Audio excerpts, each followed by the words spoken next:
Hello और नमस्कार दोस्तों, एक बार फिर से स्वागत सत्कार आपका आपके अपने चैनल आइकॉन स्टडी में। तो आज हम लोग सीटेट के कुछ इम्पोर्टेंट क्वेश्चन जो आए हुए हैं 13 जनवरी के एग्ज़ाम में सॉल्व करने वाले हैं। अगर आपने 12 जनवरी के एग्ज़ाम के पेपर नहीं देखे तो हमारे चैनल में जाके देख सकते हैं। दोस्तों, वीडियो स्टार्ट करने से पहले मैं आपसे विनती करना चाहता हूँ कि हर बार आप देख तो लेते हैं लेकिन सब्सक्राइब नहीं करते, पर इस बार आप सब्सक्राइब कर दीजिए जिससे मेरा भी कॉन्फिडेंस बना रहे और आपका तो बना ही रहे एग्जाम के लिए। तो चलिए बिना किसी देरी के स्टार्ट करते हैं। हम अपना पहला क्वेश्चन दिया है कि भाषा के अर्जन एवं विकास के लिए सर्वाधिक संवेदनशील अवस्था कौन सी है। तो भाषा के अर्जन और विकास की बात करी जा रही है, मतलब भाषा को समझने के लिए सबसे सही अवस्था कौन सी है। जन्म पूर्व अवस्था, तो आप गर्भ में तो भाषा को नहीं सीख सकते ना, तो जन्म पूर्व अवस्था ये तो रॉन्ग हो गई कैसे भी करके। आगे सेकंड देखते हैं, प्रारंभिक बाल्यावस्था। प्रारंभिक बाल्यावस्था हो सकती है या फिर मध्य बाल्यावस्था या किशोरावस्था। तो मध्य बाल्यावस्था मतलब आप क्लास 6 और 8 में 6 या 8 में भाषा तो नहीं सीखते, तो ये गलत हो गया। किशोरावस्था, आप किशोरावस्था में जाके भी भाषा नहीं सीखते। अर्जन करना मतलब सीखना। प्रारंभिक बाल्यावस्था में आप भाषा सीखते हैं, तो ये बेसिक कॉमन सेंस का क्वेश्चन है जो आप कर सकते हैं। आगे देखते हैं दोस्तों, किसी भी क्वेश्चन को 2 या 3 सेकंड से ज़्यादा टाइम नहीं देना पढ़ने में, क्योंकि इतना टाइम होता ही नहीं है। आगे देखते हैं, निम्नलिखित में से कौन सी लॉरेंस कोहलबर्ग के द्वारा प्रस्तावित नैतिक विकास की एक अवस्था है। नैतिक विकास के बारे में यहाँ पे आ रहा है। तो नैतिक विकास आप सभी जानते हैं कि क्या होता है, सामाजिक अनुबंधन अभिविन्यास। तो जहाँ पे भी कोहलबर्ग का नैतिक विकास आता है वहाँ पे सामाजिक अनुबंधन अभिविन्यास आएगा ही आएगा। ये कुछ क्वेश्चन के आंसर तो कंफर्म होते ही हैं। आगे देखते हैं, कक्षा में परिचर्चा के दौरान एक शिक्षक प्रायः लड़कियों की तुलना में लड़कों पर अधिक ध्यान देता है। यह किसका उदाहरण है? जेंडर पक्षपात का, या जेंडर पहचान का, या जेंडर संबद्धता का, या जेंडर समरूपता का। और जेंडर पहचान या जेंडर समरूपता ये तो पहले ही गलत हो गए। वो कोई ना पहचानने की कोशिश कर रहा है ना उनमें बराबरी बैठाने की कोशिश कर रहा है। जेंडर संबद्धता मतलब बराबरी तो बैठा ही नहीं रहा है, वो क्या कर रहा है, पक्षपात कर रहा है। तो हमारा ये वाला आंसर सही हो जाएगा। आगे देखते हैं, ये दोनों तरफ से हो सकता है, कभी कभी लड़कियों के साथ होता है, कभी कभी लड़कों के साथ होता है। बस आपको जब भी टीचर बनना है तो आपको तटस्थ रहना है, दोनों तरफ बराबर रहना है। ये क्वेश्चन आया भी था तटस्थ वाला। तो आगे देखते हैं, बच्चों में जेंडर रूढ़िवादिता एवं जेंडर भूमिका अनुरूपता को कम करने के लिए निम्नलिखित में से कौन सी पद्धति प्रभावशाली है। अब बच्चों में अगर जेंडर रूढ़िवादिता कम करनी है, अब देखा होगा आपने कभी क्लास में, अगर आपने कभी पढ़ाया है तो लड़कियां अलग रहती हैं, लड़के अलग रहते हैं और उनके काम भी अलग अलग होते हैं। जैसे कुछ लड़कियां बैडमिंटन ही खेलेंगी, लड़के दौड़ वाला ही खेलेंगे, तो उसको दूर करना है, उसे रूढ़िवादिता कहेंगे। तो उसे खत्म करने के लिए कौन सी पद्धति प्रभावशाली है?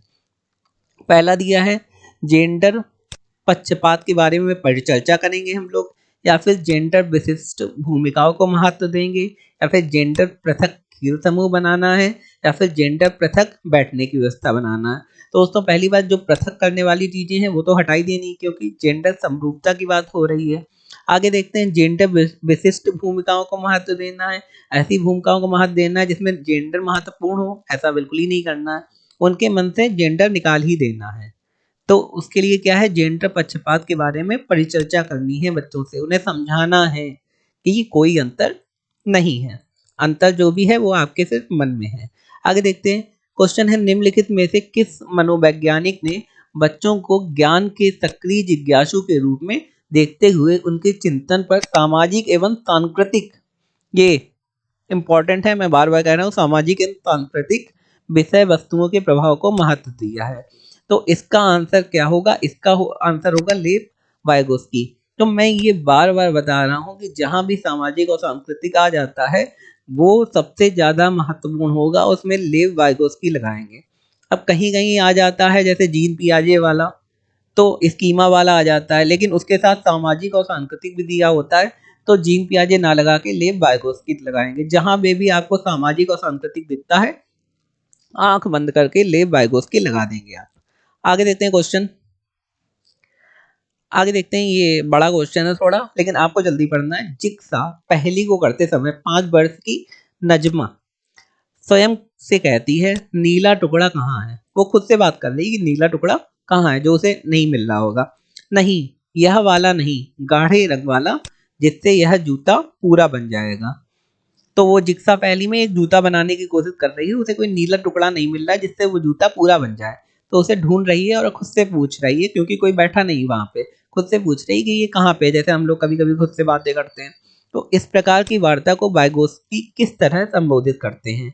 अब वाइगोत्स्की और पियाजे सबने अलग अलग कहा है ना, जब बच्चे खुद से बात करते हैं तो उसे अलग अलग बताया है। तो वाइगोत्स्की ने क्या कहा है, व्यक्तिगत वार्ता कहा है कि बच्चा व्यक्तिगत वार्ता कर रहा है अपने आप से, या जोर से बोल रहा है, या फिर पाठ है, ये ढांचा है, या फिर आत्म केंद्रित वार्ता है। ये कौन सी वार्ता इन्होंने बताई है वाइगोत्स्की ने। तो ये है दोस्तों व्यक्तिगत वार्ता। वाइगोत्स्की ने क्या बताया है कि ये व्यक्तिगत वार्ता है।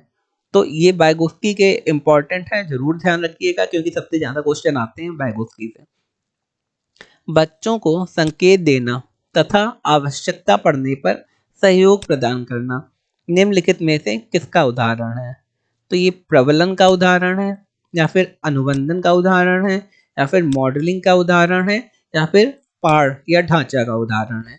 तो जाहिर सी बात है, आप बच्चों को सहयोग दे रहे हैं, तो ये किसका उदाहरण होगा, ये पाठ या ढांचा का उदाहरण होगा।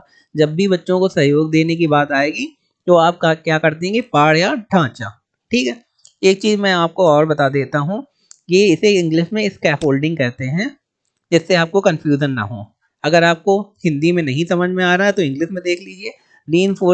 रीइंफोर्समेंट माने होता है बच्चों को जबरदस्ती करना, तो जबरदस्ती नहीं करना। कंडीशनिंग माने कोई कंडीशन दे देना, वो तो बिल्कुल नहीं करना। मॉडलिंग माने कोई मॉडल बनाने को देना, या कुछ खुद को रोल मॉडल बनाना, वो भी नहीं करना। इसके फोल्डिंग करनी मतलब उनकी मदद करनी है चीजों में, उससे ऊपर नहीं जाना आपको। आगे देखते हैं, निम्नलिखित व्यवहारों में से कौन सा जीन पियाजे के द्वारा प्रस्तावित मूर्त संक्रियात्मक अवस्था को विशेषित करता है। और जहां भी मूर्त संक्रियात्मक, मूर्त माने जो दिखाई पड़ता है आपको, जो बच्चा देख सकता है और समझ में आता है उसे, तो उसकी विशेषता क्या है। परिकल्पित निगमनात्मक तर्क, साध्यात्मक विचार है, या फिर संरक्षण कक्षा समावेशन है, या फिर आस्थगित अनुकरण, या फिर पदार्थ स्वायत्ता है, या फिर प्रतीकात्मक खेल या विचारों की अनुक्रमणितियां है। तो इसका आंसर कौन सा होगा, आठवें का आंसर होगा 2, संरक्षण एवं कक्षा समावेशन। हम लोगों को मूर्त संक्रियात्मक पूछा गया था अवस्था में। ये आप जब पेडागोजी में समझाऊंगा, आप पढ़ेंगे डिटेल में, तो आपको समझ में आ जाएगा कि यहाँ पे संरक्षण और कक्षा समावेशन क्यों दिया गया है, इसका क्यों आंसर सही है।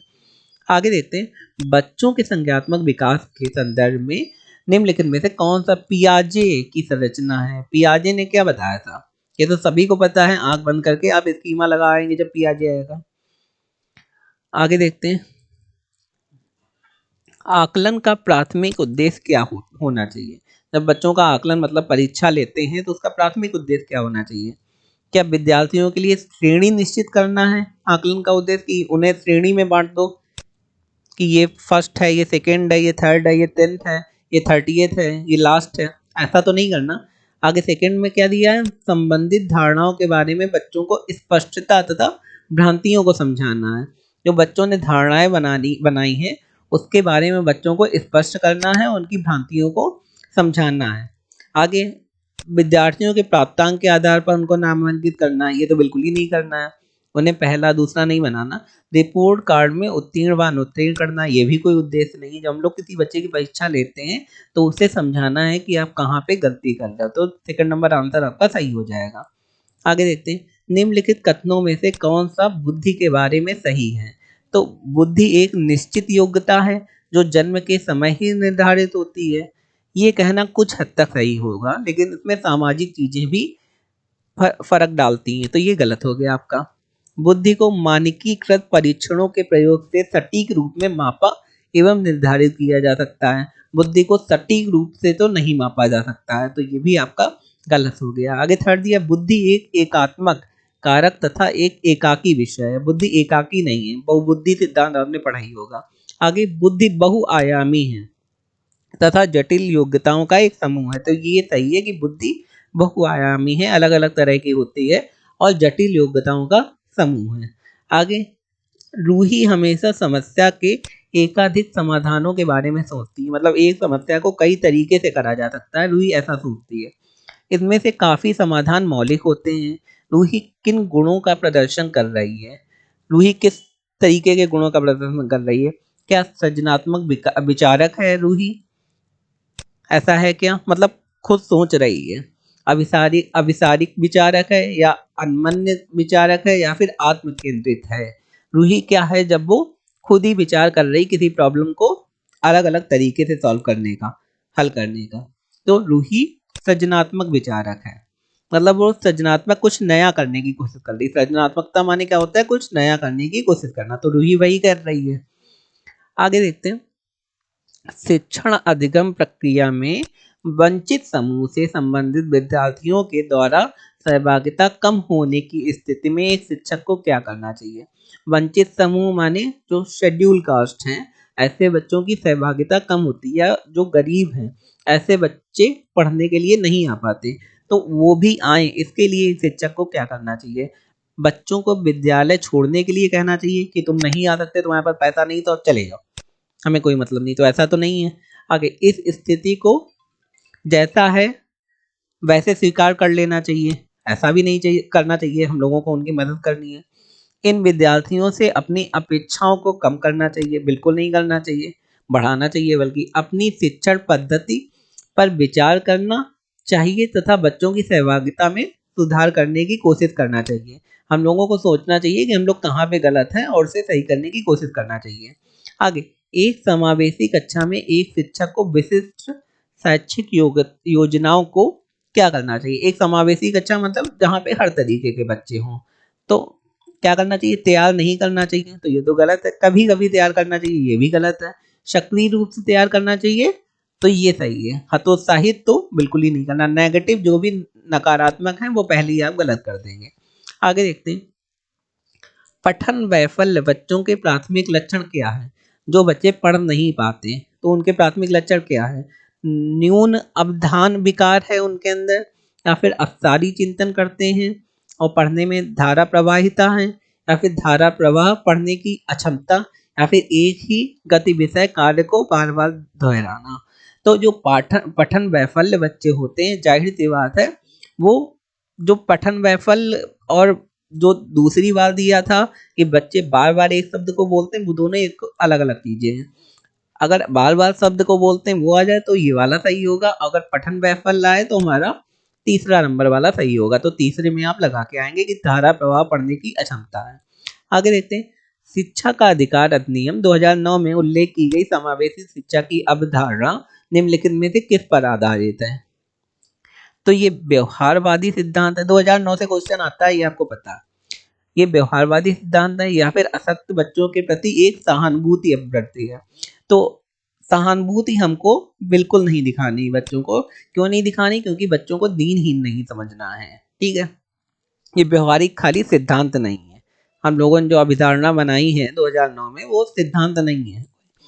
अधिकार आधारित मानवतावादी परिप्रेक्ष्य, जी हाँ ये सही है। ये बच्चों का अधिकार है, कोई ना सहानुभूति है ना सिद्धांत है, ये बच्चों का अधिकार है, तो वो उन्हें मिलना चाहिए। तो 2009 जहाँ पे आ जाएगा वहाँ पे आप अधिकार कराएंगे। आगे देखते हैं 17 नंबर क्वेश्चन। संरचनावादी ढांचे में अधिगम प्राथमिक रूप से यंत्रवत याद करने पर आधारित है। याद करने वाला, रटने वाला हटा देंगे तुरंत। प्रबलन पर केंद्रित है। अधिगम मतलब पढ़ाई करना, क्या प्रबलन में केंद्रित है? हम लोग मतलब बच्चों को फोर्स करेंगे या फिर उन्हें क्या करेंगे? ये भी गलत है। उन्हें प्रोत्साहित तो नहीं करेंगे ना। अनुबंधन द्वारा अर्जित है, ये भी गलत है। अवबोधन की क्रिया पर केंद्रित है, मतलब जो बच्चों को समझ आएंगे वो बच्चे समझेंगे ना कि रटेंगे। तो अवबोधन मतलब बच्चों को समझ में आना चाहिए, तो इसी को संरचनावादी ढांचा कहते हैं कि बच्चों को समझ में आना चाहिए। आगे देखते हैं। अनेक घटनाओं के बारे में बच्चों के द्वारा बनाए गए सहजानुभूत सिद्धांतों के संदर्भ में एक शिक्षिका को क्या करना चाहिए? तो बच्चों के इन सिद्धांतों को अनदेखा करना चाहिए, ऐसा तो बिल्कुल नहीं। बच्चों को दंडित करना चाहिए, ऐसा भी नहीं। बार बार याद करने के लिए एक सही सिद्धांत से बदल देना चाहिए, बच्चों को याद तो करवाना ही नहीं। प्रतिकूल प्रमाण एवं उदाहरणों को प्रस्तुत करके बच्चों के इन सिद्धांतों को चुनौती देना चाहिए। तो हम लोगों को क्या करना चाहिए, आपको क्या सही लग रहा है? चौथा इसका सही है कि बच्चों को प्रमाण और उदाहरण, मतलब जो बाहरी दुनिया है उससे जोड़ जोड़ के उदाहरण दीजिए तो बच्चे समझेंगे। आगे, छात्र केंद्रित शिक्षा शास्त्र की क्या विशेषता है? अगर कोई शिक्षा शास्त्र छात्र केंद्रित है तो उसकी क्या विशेषता है?